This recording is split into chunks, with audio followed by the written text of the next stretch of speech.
Hello বন্ধুরা, আমার YouTube চ্যানেলে তোমাদের স্বাগতম। আমার নাম দীপক কুমার।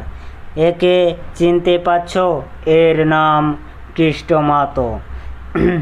এ রাতের বেলা 3 পয়লা চালের ভাত খায় এবং এক বাটি আর এক বাটি 2 বাটি টোটাল সবজি খায়। খাওয়ার বাদে রাতের বেলা ঘুমায়। সকালে কাজ করতে যাওয়ার সময় এত তাপ বেড়ে গেছে, তাপেও একে কিছু করতে পারে না। 45 ডিগ্রি তাপমাত্রায়ও এর কিছু হয় নাই, কারণ এ রাতের বেলা 3 পয়লা চালের ভাত খায় বলে। তোমরাও বন্ধুরা এর প্রযুক্তি কাজে লাগাও, 3 পয়লা চালের ভাত খাও। এর মতো